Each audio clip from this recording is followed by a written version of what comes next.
Dios les bendiga en este momento. Continuamos con la epístola de Santiago. Hoy nos toca el capítulo 2. Damos gracias a Dios por su amor y su misericordia y esta oportunidad que nos da de compartir su palabra. Santiago, un hombre de oración, un hombre que se arrodillaba y oraba a Dios. Le pusieron por sobrenombre rodillas de camello, dado a los digamos a las marcas que se le hacían pues en sus rodillas de tanto orar. Qué buen ejemplo, es una persona apta para enseñarnos la palabra de Dios. Bien, y hoy en el capítulo 2, y el título es así, dice: amonestación contra la parcialidad. El versículo 1 dice: hermanos míos, que vuestra fe en nuestro glorioso Señor Jesucristo sea sin acepción de personas. Bien, vemos ahí el tono familiar, pastoral, con el cual Santiago se dirige hacia su audiencia. Dice: hermanos míos. En Cristo somos hermanos. Recordemos Santiago, judío. Dice que vuestra fe en nuestro glorioso Señor Jesús. Mire, esa palabra, glorioso Señor Jesucristo, nos está denotando la Shekinah de Dios, la presencia de Dios, lo grande, lo maravilloso que es Él. Pero nos habla de una fe, ¿sí? Nos dice de una fe que nosotros tenemos en Jesucristo, pero dice que sea sin acepción de personas. Y vamos a ver en el versículo 2 de qué se trata. Porque si en vuestra congregación entra un hombre con anillo de oro y con ropa espléndida, y también entra un pobre con vestido andrajoso, y miráis con agrado al que trae la ropa espléndida, y le decís: siéntate tú aquí en buen lugar, y decís al pobre: estate tú allí en pie, o siéntate aquí bajo mi estrado. Bien, allí nos está queriendo hablar acerca de que no tenemos que tener favoritismo hacia ciertas personas, ¿sí? Es común, es normal en los seres humanos, aún en los cristianos, también se ve eso, que no debería ser así entre creyentes, pero es así, que se ve ese favoritismo. ¿Hacia quién? Hacia los que tienen más dinero. Es normal que si usted ve a alguien que llega, por ejemplo, en nuestro tiempo, en una camioneta, está bien vestido, ¿cierto? Está con ropa lujosa, está con ropa de marca, ¿sí? Por decir algo así, Lacoste, y ropa así fina, ropa costosa. Y nosotros siempre tendemos a esas personas darles un mejor lugar dentro de la congregación, o sea, ponerlos como en un pedestal, mientras que si alguien de pronto, no necesariamente indigente, ¿sí? Pero de pronto alguien que es de escasos recursos, que de pronto llega a pie, llega con de pronto en chanclas, llega así de esa manera, nosotros como que, o sea, como que la tratamos de alejar un poquito y no queremos como tratar mucho con esas personas, ¿cierto? Mientras que con las otras sí somos formales, somos atentos. ¿Y a qué se debe esto? Bueno, podemos decir a simple vista, se trata del interés, o sea, hay como un interés porque decimos, bueno, esta persona me puede dar algo, puedo obtener algo de esta persona, y si la adulo, ¿no? También algo puedo obtener, mientras que del pobre tal vez no esperamos nada. Bien, la diferencia de estratos sociales. En nuestra sociedad hay diferentes, digamos, estrato 1, 2, 3, 4, 5, 6, no sé hasta cuánto llegue. Digamos en la clasificación, incluso se habla de un estrato 0 para aquellos que no tienen casa, no tienen dónde vivir. Entonces imagínense, hay digamos de todos los estratos, hay de diferentes niveles económicos, clase media, alta, baja, media, baja, bien, así. Mientras que en los tiempos que escribe Santiago, esas diferencias estaban bien marcadas. No había algo así como una clase media, sino que habían bien pobres, digamos, de la clase trabajadora, obrera, que a la vez eran esclavos, digámoslo así, y habían ya los que tenían mucho dinero, o sea que no estaban bien marcadas las diferencias, y no como en nuestros tiempos. Bien, y entonces Santiago le tocó que lidiar con eso, ¿sí? Dentro de la iglesia, porque dentro de la iglesia no se podía, no podía verse esa distinción que se veía. O sea, ya en Cristo somos nuevas criaturas, y el Señor dice que en su palabra que ya no hay judío ni griego, ya no hay esclavo ni libre, no hay rico ni pobre, no hay hombre o mujer. O sea, en Cristo somos uno, y ya en Cristo no se deben de ver esas diferencias. Vemos que Santiago posiblemente fue el primer libro escrito en el Nuevo Testamento. Entonces Santiago, digamos, no tenía acceso a ningún otro libro, digamos a las epístolas de Pablo o a los evangelios, ¿sí? Que por esa razón, porque fue el primero aproximadamente entre los años 44 al 48 fue escrito Santiago. Entonces tengamos en cuenta eso, ¿no? Que fue, digamos, el primero en escribirse. Bien, entonces continuamos ahí en el versículo 2. Dice, porque si en vuestra congregación, y esa palabra congregación, digamos en el original es sinagoga, ¿sí?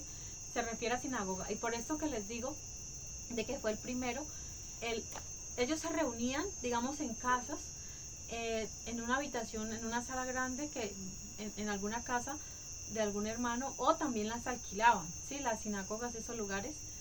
Y entonces ahí se está hablando de eso, ¿sí? Entonces recordemos que los primeros cristianos son judíos, fueron judíos.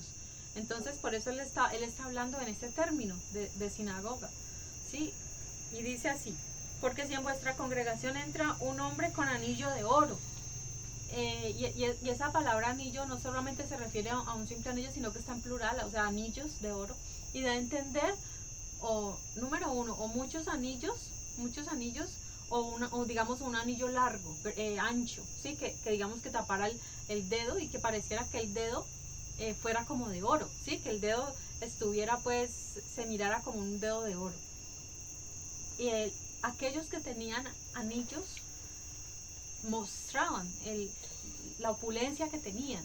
Incluso que había lugares donde se podía alquilar un anillo para una ocasión especial.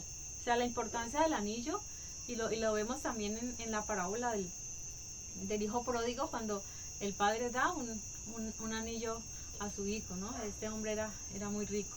Bien, entonces dice, porque si en vuestra congregación entra un hombre con anillo de oro y con ropa espléndida, o sea, aquellas ropas lujosas, aquellas ropas, digamos, típicas de alguien que tiene, digamos, para pagar, costosa, o sea, ropa costosa. Dice, y también entra un pobre con vestido andrajoso, o sea, con vestido de pronto con ropa, con rotos tal vez, no, ya gastado por el uso, no necesariamente era ropa sucia, pero sí muy desgastada, ¿sí? Muy vieja ya. Dice, y miráis con agrado al que trae la ropa espléndida. Mire, nosotros no valemos por lo que tenemos, y eso es algo práctico que yo siempre veo, que yo siempre he dicho. Bueno, ¿qué tal que a nosotros nos quieran por lo que tenemos? O sea, por ejemplo, si yo tengo un carro y alguien sabe que yo tengo ese carro y me empieza a tratar bien y todo, porque sabe que tengo el carro, o sea, yo me siento mal. ¿Por qué? Porque esa persona no está detrás de conocerme a mí como persona, sino que ella está detrás de pronto el carro que me puede llevar, o cualquier cosa material que nosotros podamos tener. O sea, qué bueno que las personas nos quieran por lo que somos y no por lo que tenemos. O sea, el valor nuestro es igual. Si yo aún así haya estudiado o no, tengo un valor. Si yo tengo o no tengo una casa, un carro, lo que sea, tengo un valor. O sea, mi valor es el mismo, y mi valor no depende de lo que yo tenga o no tenga. Y aquí Santiago nos lo está haciendo ver. O sea, para Dios somos valiosos delante de Dios, y no tenemos que hacer acepción de personas. Y nos habla mucho de la parcialidad. Y yo quiero que por favor vamos a Levítico. Me buscas por favor allí, Levítico 19:15. Bien, mire, Jesucristo vino a romper con esos estereotipos de las clases sociales, ¿sí? Jesús vino a romper con eso. Jesús no vino a alentar que a los ricos hay que atenderlos mejor y a los pobres no hay que darles el lugar que merecen o el trato que merecen. No, Jesús vino a tratar a todos por igual. Entonces, y eso estaba en la ley, ¿no? Ahí en Levítico 19:15 podemos ver que nuestro trato debe ser: no harás injusticia en el juicio, no tendrás respeto al pobre, ni honrarás la cara del grande, con justicia juzgarás a tu prójimo. Es decir, lo que está queriendo, sino que esa versión es diferente. Lo que está queriendo decir allí es que no por ser pobre va a ganar, ¿sí? O no por ser rico, porque es que un rico, digamos, puede comprar, ¿cierto? Puede comprar con dinero ciertos favores, ciertos beneficios y ganar el juicio, digámoslo así. Entonces, ahí lo que está diciendo es que a una persona se le trate de acuerdo a la justicia es esa, no porque es rico o no porque es pobre, o favorecer al rico o favorecer al pobre, no, o sea, por igual. Si cometió tal determinado delito, digámoslo así, hay que tratarlo como tal, sin importar, o sea, tenemos que ser imparciales. Es un llamado a la imparcialidad. Sí, que no por eso vengamos en mente, bueno, este tiene plata, este tal, o este es pobre, ayudémoslo. No, o sea, no. Lo que el Señor mandaba era que justicia, sin importar su nivel social, su clase social. Y eso es lo que nos está hablando allí el texto. Entonces, no porque una persona se vista bien y lo vemos de esa manera llegar a la iglesia, a él démosle un lugar privilegiado, démosle la mejor silla, que se ubique bien, que se merece, se tiene, digámoslo así, tiene cómo pagar, cómo dar ofrenda, digámoslo a nuestro contexto, tiene cómo sostener la iglesia. En cambio este otro, pues, ¿para qué? O sea, ¿para qué le vamos a dar un buen lugar si él no tiene? Podríamos pensar de esa manera. Y dice, pero si a él le das un buen lugar, al que tiene plata, pero al otro le dices, no, siéntate tú, espérate, como decimos nosotros por ahí, siéntese por ahí paradito, mejor dicho, ubíquese como pueda. O dice, o siéntate al estrado de mis pies, es decir, siéntese en el suelo. Al decir al estrado de mis pies, está diciendo, siéntese en el suelo, pero a mi lado, pero en el suelo, siéntese allí. Entonces allí hay un trato y el Señor no está de acuerdo con eso. El Señor no aprueba ese comportamiento. Y continúa. Versículo 4. No hacéis distinciones entre vosotros mismos y venís a ser jueces con malos pensamientos.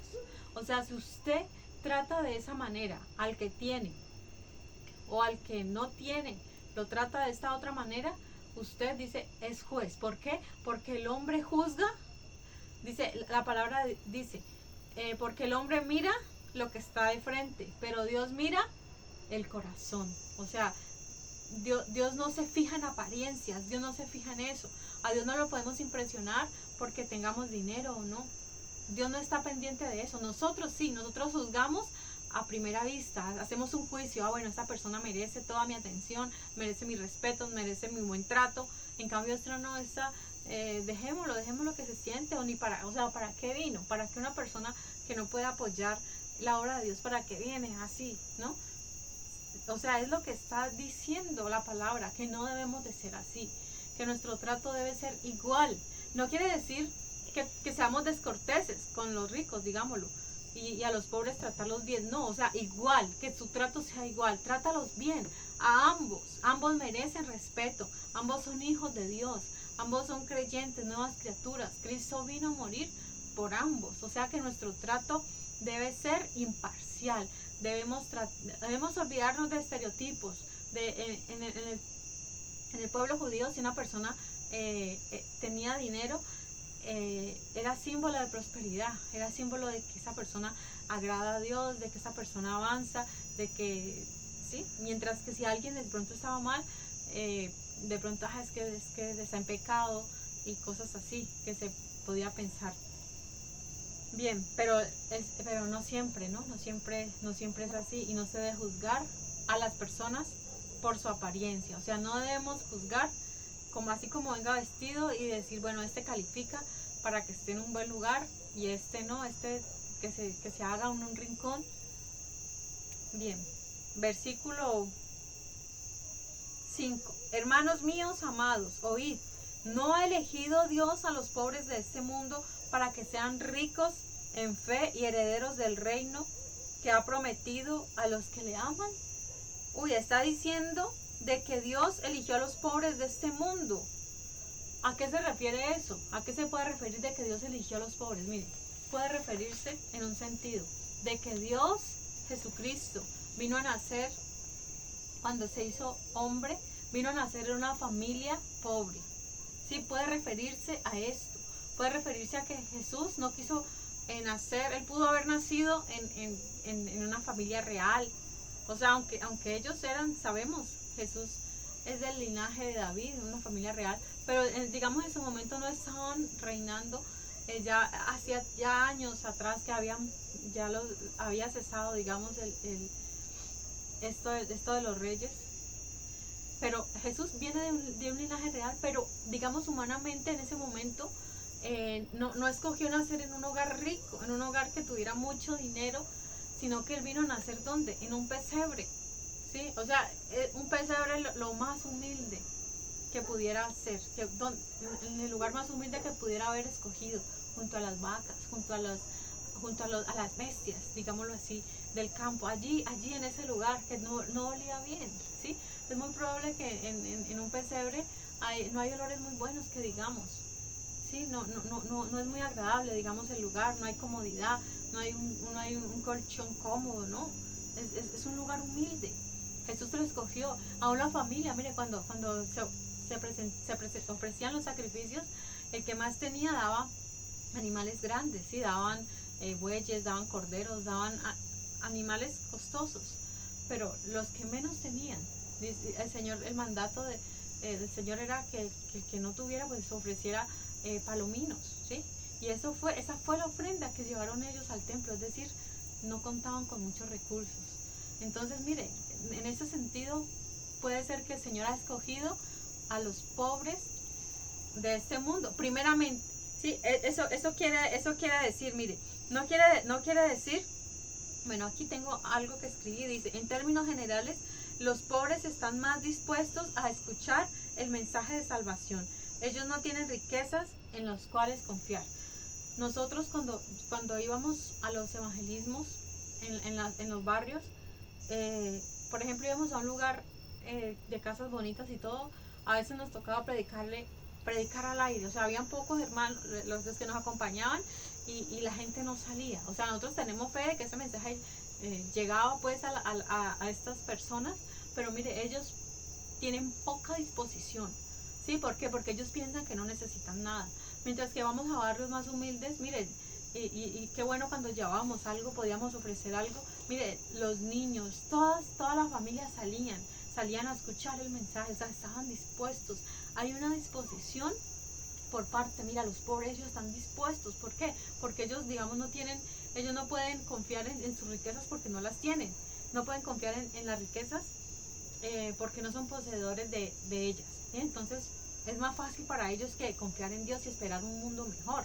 Mientras que los ricos ya tienen acá todo lo que necesitan, entonces ellos se confían en sus riquezas, ellos confían en lo que tienen, ¿no? Y eso mire, el Señor no condena la riqueza. El Señor, ¿qué es lo que condena? El amor a la riqueza. Eso es lo que desde un principio el Señor siempre lo ha dicho, que la raíz de todos los males es el amor al dinero. La riqueza en sí no es mala, pero la tendencia de las personas es a confiar en lo que tienen. Eso les da seguridad, eso les da paz, eso les da estabilidad emocional, el tener riquezas. Miren, nosotros queríamos evangelizar en un lugar donde son lugares de fincas, donde la gente tiene plata. Mire, allí poco, en pueblos donde hay donde hay fincas y personas con dinero, poco escuchan, poco quieren escuchar el evangelio. ¿Por qué? Porque piensan que no necesitan, piensan que con su religión ya tienen. Y eso sucede, o sea, es una realidad. Usted haga la prueba.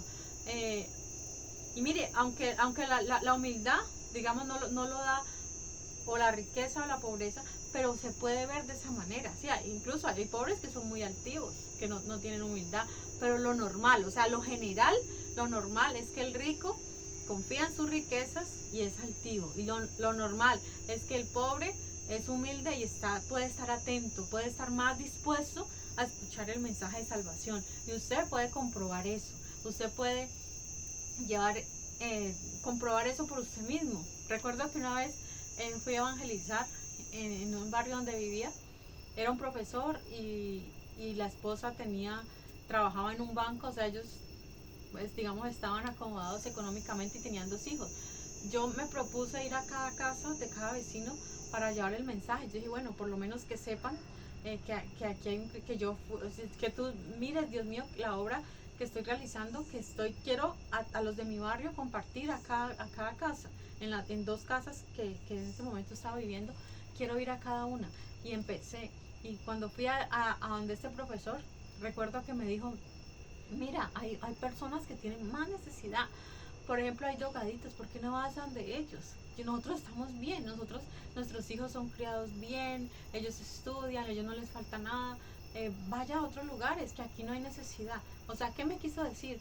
Que ellos no necesitaban de Dios, que ellos estaban bien como estaban, que sus hijos no necesitaban al Salvador, que los dejara tranquilos, que los dejara quietos. En otras palabras, eso fue lo que quiso decir. Entonces, mire, se ve que cuando la persona tiene, digamos, cuando está bien, aparentemente no necesitan de Dios. Eso piensan ellos, que no necesitan de Dios.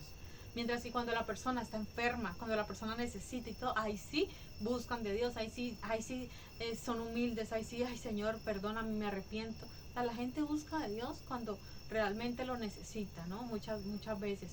Cuando hay necesidad, cuando hay abundancia, no lo necesitan. Bien, ahora sí, continuamos en el versículo 6. Dice, bueno, no, pero continuemos en el 5.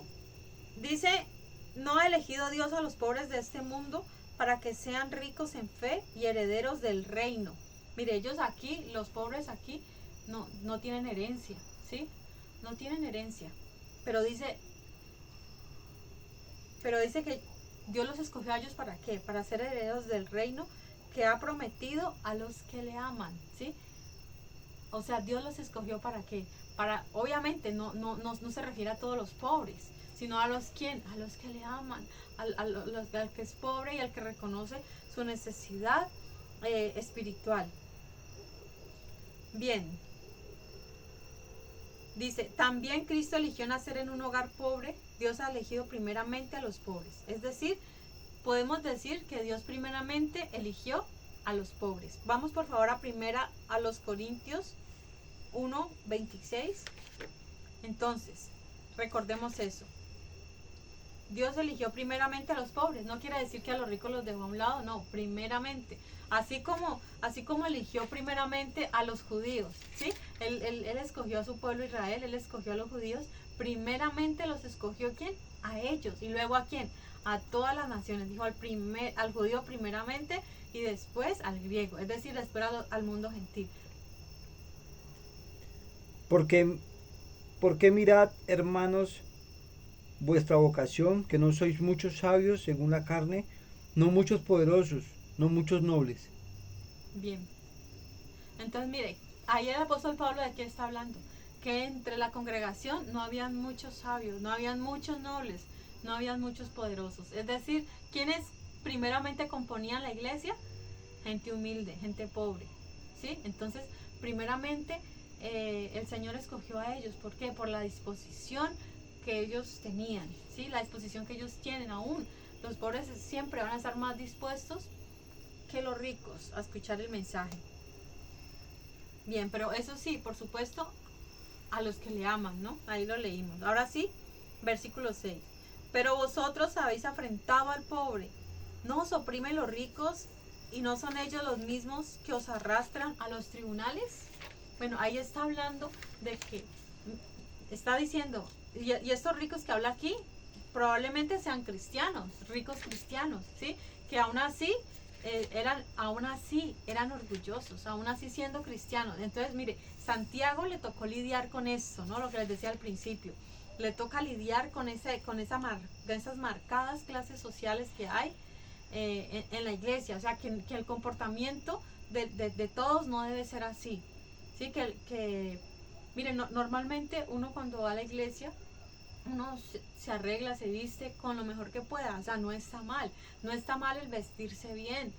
Si usted tiene ropa buena, ropa fina para vestir a la iglesia, no quiere decir, no se la ponga, tiene que ir humilde para que el Señor lo mire mejor y sea más agradable ante Dios. No, el Señor lo que siempre mira es la actitud de su corazón, la actitud, porque una persona puede estar bien vestida y ser humilde de corazón. En cambio, una persona puede estar vestida andrajosamente y ser altivo de corazón. Entonces no se refiere a la ropa como tal, sino a la actitud del corazón. O sea, cómo usted va vestido y de esta manera nosotros como los que presidimos el lugar, no hacer distinción de clases, no hacer esto, porque mire, está diciendo, a esos ricos ellos los oprimen, y ellos, si usted, por ejemplo, usted trabaja para ellos, para aquellos ricos, ellos, si usted no es un buen trabajador, o por cualquier cosa, por cualquier pleito, ellos los llevan y los arrastran a los tribunales, que no debería ser así,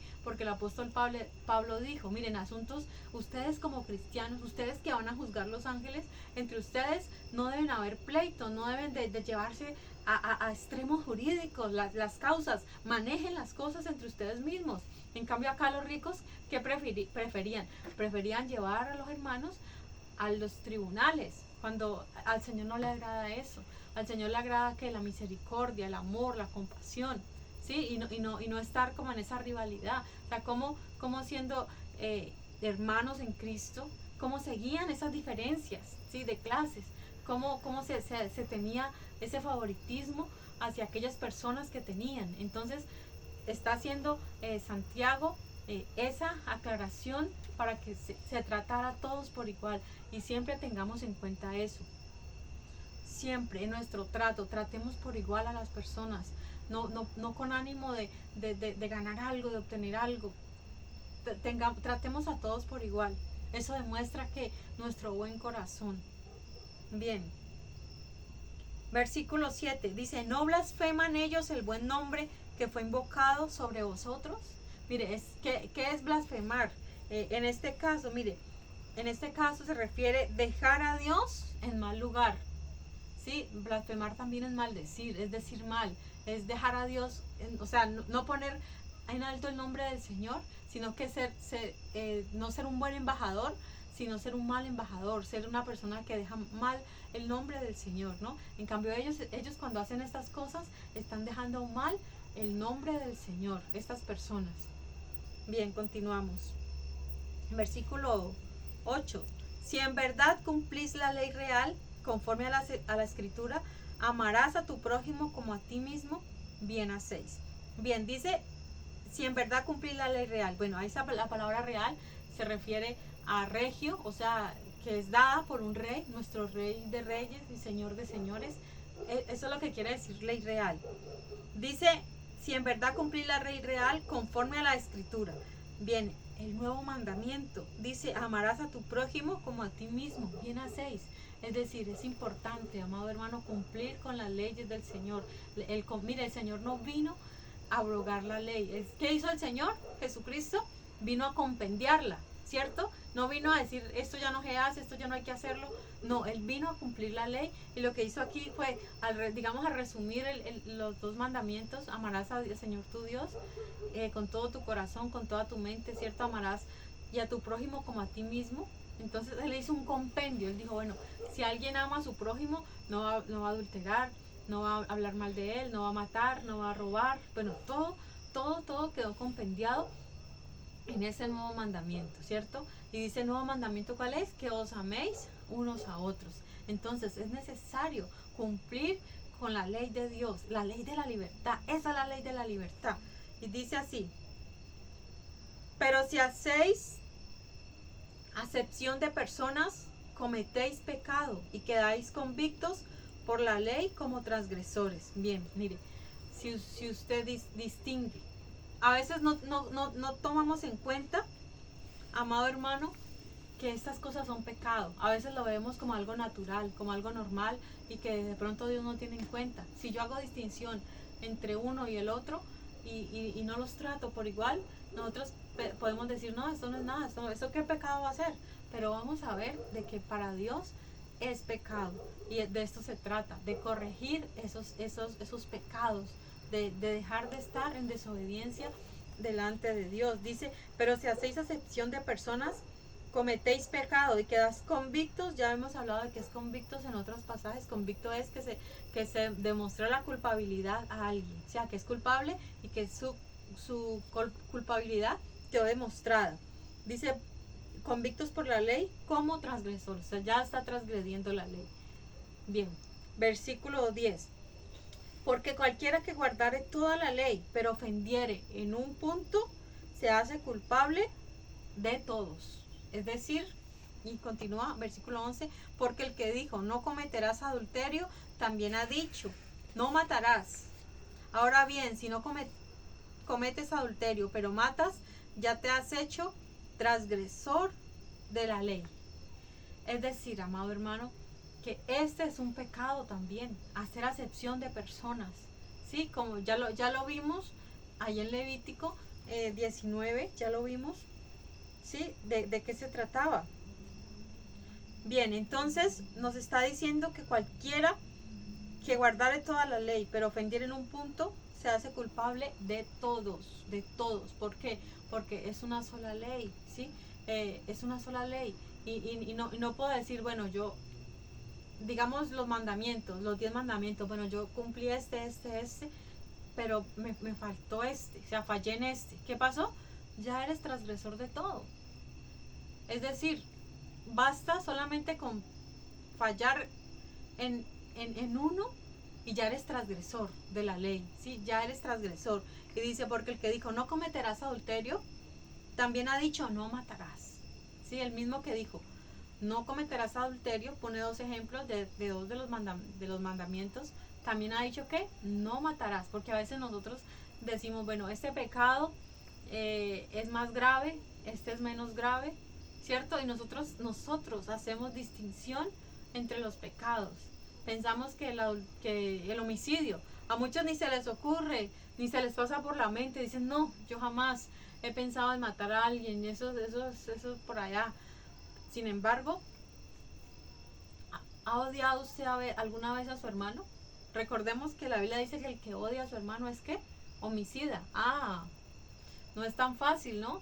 No es tan fácil decir, no, yo no he cometido el acto de adulterio, no lo he hecho, pero en la mente, en el deseo de los ojos, lo ha hecho. Entonces, mire, es transgresor de la ley, ¿sí? ¿Por qué? Dice, ahora bien, si no cometas adulterio, pero matas, no, pero a mucha gente dirá, no, ¿yo qué voy a matar? O sea, ese es el pecado más grave, uno de los más graves que hay, a mí ni se me ocurre. Pero si hacen otras cosas, si mienten, si roban, de una u otra manera. Entonces, dice, ahora bien, dice, ya te has hecho transgresor de la ley. Entonces, mire, no basta con infringir cada uno de los mandamientos para ser un transgresor. Con solamente uno que transgredamos, somos transgresores de toda la ley. Y versículo 12. Así hablad y así haced, como los que habéis de ser juzgados por la ley de la libertad. Sí, ya hemos hablado que es la ley de la libertad, que es digamos el nuevo pacto. Se trata de la ley del Señor, cómo Él compendió. Sí, ya hablamos acabo de hablar de ese compendio que el Señor hizo, de amar a Dios y amar a tu prójimo como a ti mismo, ¿sí? Entonces, esa es la ley de la libertad. Amado hermano, somos libres, pero ¿libres en qué sentido? No quiere decir, no, es que ya como soy libre, entonces ya puedo pecar, ya puedo hacer esto, puedo hacer aquello, y porque estoy en la ley de la libertad. No, somos libres en Cristo, pero somos libres del pecado. O sea, estamos, digamos, sujetos a la ley de Dios, pero a su vez es libertad, porque la esclavitud al pecado, o sea, ser esclavo del pecado, nos hace pues no estar bajo la ley de Dios, estar en la ley digamos, del mal, ¿sí?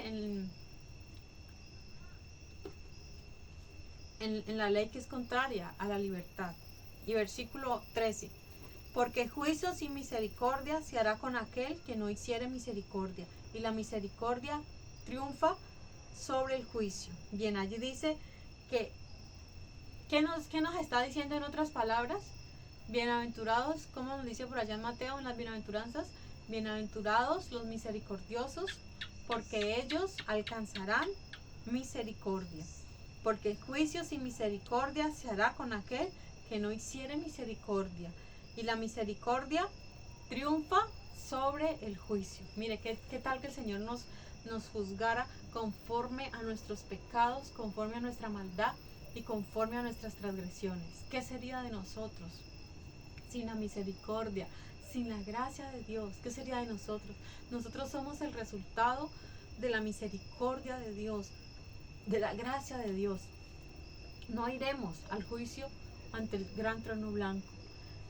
Estaremos enfrentando el tribunal de Cristo, el juicio de obras, esas obras que van a ser puestas a prueba. Pero mire, Dios en su misericordia no nos irá a ir a ese juicio que es para condenación, a ese juicio final. No, nosotros no vamos a estar en ese juicio, no vamos a ser partícipes de ese juicio. Pero ¿es por qué? Es por la gracia, es por la misericordia, ¿sí? Entonces, importantísimo, amado hermano, ser misericordiosos. Nos habla esto, ¿sí? Mire, algo aquí apunté sobre la ley de la libertad. Dice, la ley de la libertad que se compendia en amar a Dios y a tu prójimo. Esta ley nos permite ser libres e imparciales en nuestro trato con nuestros semejantes y a tomar acción cuando sea necesario, ¿sí? O sea, cuando sea necesario, tomemos acción. Dice, también podemos ver ahí en el juicio de las naciones. Dice, en el juicio de las naciones, ¿qué va a decir el Señor? ¿Cómo va a juzgar a esas naciones? Dice, tuve hambre y me diste de comer. Tuve sed y me diste de beber. Estuve hambriento, estuve en la cárcel, me visitaste, estuve enfermo, viniste a mí. Bueno, esto habla, ¿verdad? De esta manera van a ser juzgadas las naciones. Y van a, digamos que aquel que tuvo misericordia va a salir bien librado. Pero aquellos que no tuvieron misericordia, terrible lo que les espera. Dice, apartados de mí, hacedores de maldad, al fuego, a la condenación eterna. Entonces, amado hermano, esto es un llamado, ¿sí? Que nos hace Santiago, ¿a qué? A ser imparciales, a no hacer acepción de personas, a no juzgar por las apariencias, ¿sí? Porque somos fáciles para decir, sí, esta persona está bien, esta persona merece mi respeto, esta persona merece que lo ubique bien, mi buen trato. En cambio, esta otra persona, no es necesario. No es necesario que yo lo atienda bien, no es necesario que me esmere por esta persona, ¿no? Y incluso, dice la Biblia, cuando hagas banquete, si usted invita a un rico, bueno, ¿por qué? Porque es que ese rico me puede invitar luego y ya, y dice la Biblia, bueno, si ese rico te invita, ya tienes tu recompensa, pero invita mejor a aquel que no puede devolverte esa invitación. ¿Por qué? Mire, Dios defiende al pobre, y en el libro de Proverbios nos habla mucho de que el que piensa en el pobre, ¿sí recuerdan ese proverbio? Mire, bienaventurado el que piensa en el pobre, ¿sí? Porque ¿cómo dice ahí? Creo que dice, porque en el día malo le librará Jehová, ¿cierto? Dice así. Entonces, mire, importantísimo pensar en el pobre. Dios tiene compasión de los pobres, ¿sí? ¿Por qué? Porque ellos aquí no tienen muchas cosas, pero Dios escogió a ellos primeramente, ¿sí? ¿Para qué? Para que fueran herederos del reino. Entonces, recordemos que la pobreza, no es que la pobreza sea bien vista, ¿sí? Delante de Dios, no es eso, sino la actitud de las personas, ¿sí? Porque el pobre es más asequible y está más dispuesto, tiene más disposición a escuchar el mensaje. Eso es lo que eso es lo que le gusta, mientras que el rico es más altivo, el rico hay altivez en su corazón, por lo general hay esa altivez y entonces el obstáculo, ¿no? Y por eso el Señor dijo, ¿no? Cuán difícil es que un rico entre en el reino de los cielos. ¿Por qué? Porque aman sus riquezas, porque confían en sus riquezas. El joven rico, ¿Por qué no fue? ¿Por qué no vendió lo que tenía y estaría siguiendo a Cristo? Imagínense todo lo que el Señor hubiera hecho a través de ese joven si hubiera dejado todo eso. O sea, de ese joven no sabemos mucho más, mientras que si él hubiera dejado todas sus posesiones por seguir a Cristo, seguramente hoy sabríamos mucho de su ministerio, de su gran ministerio. Pero a este joven las riquezas pudo más el amor a sus riquezas que el amor al maestro, que seguir al maestro. Entonces es un llamado primeramente a quién, amar a Dios y amar al prójimo y a no hacer acepción de personas. Que el Señor les bendiga.